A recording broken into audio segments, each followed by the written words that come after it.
இன்னைக்கு வந்து நம்ம க்ரீன் எக் ரைஸ் பார்க்கலாம். வந்து கொஞ்சம் கொத்தமல்லி போட்டிருக்கேன், ஒரு பச்சை மிளகாய் போட்டிருக்கேன், புதினா கொஞ்சம் போட்டிருக்கேன், கொஞ்சமாக இஞ்சி, 2 பூண்டு போடுறேன், ஒரு ஹாஃப் ஆனியன் போட்டுக்கிறேன், 2 கருவேப்பிலை போட்டிருக்கேன். இப்போ இதெல்லாம் நம்ம மிக்சியில் கிரைண்ட் பண்ணிடலாம். ஸோ மிக்சியில் கிரைண்ட் பண்ணிவிட்டேன். ஒரு ஸ்பூன் தண்ணி குத்துனா போதும், ரொம்ப குத்தக்கூடாது, ரொம்ப லிக்விட் ஆகக்கூடாது, கொஞ்சம் திக்காக தான் இருக்கணும். இப்போ கடாயில் ஆயில் குத்தி நம்ம இந்த அரைச்சதை போட்டுடலாம். இப்போ இது நல்லா குக் ஆகட்டும். கொஞ்சமாக கரம் மசாலா போடுறேன், ஒரு ஹாஃப் ஸ்பூன் போட்டிருக்கேன்.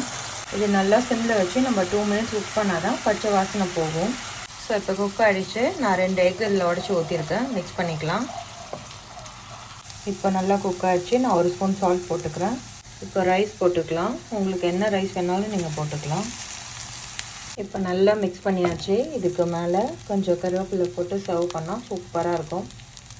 ஒரு சூப்பரான க்ரீன் எக் ரைஸ் ரெடி. நீங்களும் உங்கள் கிட்ஸுக்கு ட்ரை பண்ணி கொடுங்க, செம்ம டேஸ்டியாக இருக்கும். Thank you so much.